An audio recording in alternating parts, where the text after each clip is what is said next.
तो martial master के पिछले एपिसोड में हमने देखा कि स्वॉर्ड इमॉर्टल वांग कुएमिंग को अपना डिसाइपल चुनते हैं, जो देखते ही कांग सिटोंग वांग कुएमिंग से बोलता है, वांग कुएमिंग तुम्हें जल्दी से स्वॉर्ड इमॉर्टल को अपना मास्टर चुन लेना चाहिए, क्योंकि अगर तुम स्वॉर्ड इमॉर्टल के डिसाइपल बन जाते हो तो तुम्हारा फ्यूचर काफी ज्यादा ब्राइट होगा। तभी वांग कुएमिंग स्वॉर्ड इमॉर्टल से बोलता है, मास्टर मैं आपका डिसाइपल बनने के लिए तैयार हूं, पर मैं आपको यह बताना चाहता हूं कि मैं पहले ही किसी को अपना मास्टर चुन चुका हूं और उसके अलावा मैं किसी और को अपना मास्टर नहीं मान सकता हूँ। यह सुनते ही स्वॉर्ड इमॉर्टल को काफी ज्यादा गुस्सा आता है और अब वह गुस्से में अपनी पावर को रिलीज करते हुए बोलते हैं, मुझे बताओ कि आखिर वह पर्सन कौन है जो यहाँ पर मुझसे मेरा डिसाइपल छीनना चाहता है। जो देखते ही वांग कुएमिंग वहां पर डर जाता है और अब वह बात को बदलते हुए बोलता है, मास्टर आपने सुप्रीम स्वॉर्ड एम्परर गाओ का नाम तो सुना ही होगा। अब यह सुनते ही स्वॉर्ड इमॉर्टल और भी ज्यादा गुस्से में आकर अपनी पावर को रिलीज करने लगते हैं, जिससे वह पूरा जगह काफी तेजी से हिलने लगता है और वहां पर मौजूद पहाड़ टूट टूट कर नीचे गिरने लगते हैं। जो देखते ही स्वानमिंग एक बैरियर बनाते हुए वहां पर सभी लोगों को प्रोटेक्ट करता है और अब वह बोलता है, ब्रदर स्वॉर्ड इमॉर्टल इस तरह तो तुम मेरे आइस पैलेस को डिस्ट्रॉय कर दोगे, तो मैं चाहता हूँ कि तुम यहाँ पर थोड़ा शांत हो जाओ। अब यह सुनकर स्वॉर्ड एम्परर वहां पर शांत होता है।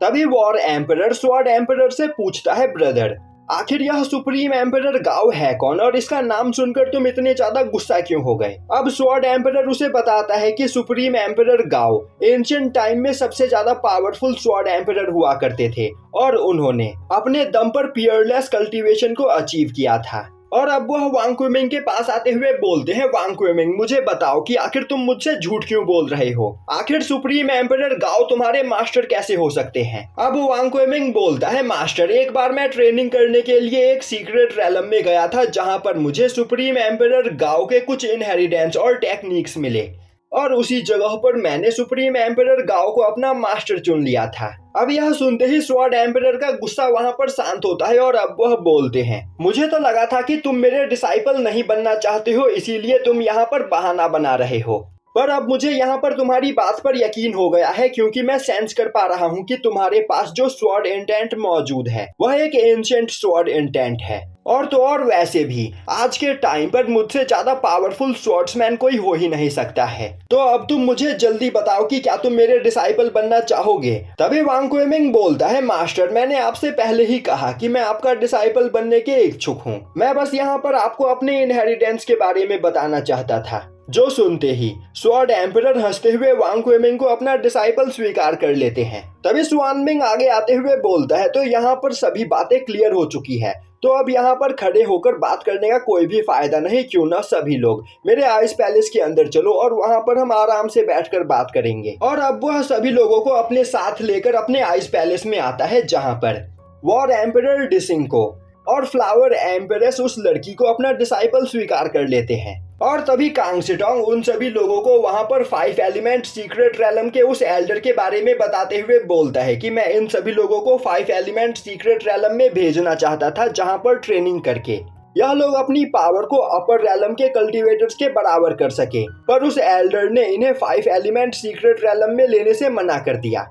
तभी स्वानमिंग बोलता है, कांग सिटोंग अब तुम्हें परेशान होने की कोई जरूरत नहीं, आज से 15 दिन के बाद मैं लैंग वुसांग के साथ बाकी तीनों लोगों को भी खुद 5 एलिमेंट सीक्रेट रैलम में छोड़ कर आऊंगा, जहां पर प्रैक्टिस करके यह लोग अपनी कल्टीवेशन को बढ़ा सकते हैं। तभी स्वॉर्ड एम्परर बोलते हैं, कांग सिटोंग मुझे बताओ कि आखिर वह एल्डर है कौन, मैं उस बूढ़े के दोनों पैर तोड़ दूंगा जिसने मेरे डिसाइपल वांग कुएमिंग को 5 एलिमेंट सीक्रेट रैलम में जाने से रोका। तभी फ्लावर एम्परेस स्वॉर्ड एम्परर को वहां पर शांत करते हुए बोलती है, तुम्हें यहाँ पर गुस्सा होने की कोई जरूरत नहीं, 15 दिन के बाद अगर इन चारों को कोई भी 5 एलिमेंट सीक्रेट रैलम में जाने से रोकेगा तो हम उसे जान से मार देंगे। और अब वह उस लड़की क्वीन यिन को अपने साथ चलने के लिए बोलती है। तभी कांग सिटोंग उन सभी लोगों को वहां पर अपना ख्याल रखने के लिए बोलकर वहां से जाने लगता है। अब सीन शिफ्ट होता है और हमें अपर वर्ल्ड के पिल पवेलियन में मास्टर ओयांग के साथ क्वीन चैन के बाकी साथियों को दिखाया जाता है। वहीं पर मास्टर ओयांग ने उन सभी लोगों का एडमिशन वहां के टॉप ट्रेनिंग कैंप में करवा दिया होता है, जो देखकर वह सभी लोग काफी ज्यादा खुश होते हैं और मास्टर ओयांग को थैंक्स करते हैं। और अब मास्टर ओयांग और कांग सिटोंग दोनों ही लेटर लिखकर क्वीन चैन को बताते हैं कि उनके सभी साथी यहाँ पर पूरी तरीके से सेटल हो चुके हैं, तो क्वीन चैन को अब अपने साथियों के बारे में सोचकर परेशान होने की कोई जरूरत नहीं। यह देखकर क्वीन चैन को काफी अच्छा लगता है और अब वह वहाँ पर कल्टीवेशन करते हुए अपनी पावर को बढ़ाने पर ध्यान देने लगता है। अब हमें कुछ दिनों बाद का सीन दिखाया जाता है जिसमें क्वीन चैन अभी भी एक जगह पर बैठा कल्टीवेशन कर रहा होता है। तभी वहाँ पर एक अनाउंसमेंट होती है कि सभी डिसाइपल्स एक जगह पर इकट्ठा हो जाओ, क्योंकि टाइम हो गया है उन सभी लोगों के 5 प्रिजन में जाने का। अब दिखाया जाता है कि टाओ, क्वीन चैन, येमो और यांडान तीनों को अपने साथ लेकर उस अनाउंसमेंट में बताई गई जगह की ओर जा रहा होता है। वहीं पर उन तीनों को देखकर रास्ते में खड़े लोग आपस में बात कर रहे होते हैं, आखिर यह पंपकिन जैसे चेहरे वाले लोग यहाँ पर क्या कर रहे हैं? क्या यह भी हमारे साथ इस शिप में जाने वाले हैं? इनकी कल्टीवेशन इतनी ज्यादा कम है कि यह हमारे आसपास भी रहना डिजर्व नहीं करते हैं। वहीं पर यह सब देखकर येमो और यांडान को काफी ज्यादा गुस्सा आ रहा होता है, पर वह दोनों कुछ भी नहीं कर सकते थे। दूसरी ओर क्वीन चैन उन सभी लोगों की बात को सुनते हुए उन्हें इग्नोर कर रहा होता है। तभी टाओ चिल्लाते हुए बोलता है, तुम सभी लोग बकवास करना बंद करो और जल्दी से उस बैटलशिप के ऊपर चढ़ जाओ, क्योंकि यहाँ से निकलने का टाइम हो गया है। और अब अगर यहाँ पर तुम्हारे मुंह से मुझे एक भी शब्द सुनाई दिया तो मैं तुम्हें यहीं पर छोड़ दूंगा। यह सुनते ही सभी लोग अपना मुंह बंद करते हुए काफी तेजी से बैटलशिप के ऊपर जाने लगते हैं। अब थोड़ी ही देर में वह बैटलशिप वहां पर स्टार्ट होता है और काफी तेजी से उड़ते हुए वहां से जाने लगता है। उसी बैटलशिप के ऊपर सांग्यू भी होती है। वहीं पर बैठे हुए सभी लोग आपस में बात कर रहे होते हैं कि 5 प्रिजन में पहुंचते ही वह सीधा कल्टीवेशन करना स्टार्ट कर देंगे और वहां पर मौजूद टेक्निक्स की प्रैक्टिस करके वह वहां के सबसे ज्यादा पावरफुल डिसाइपल्स बन जाएंगे।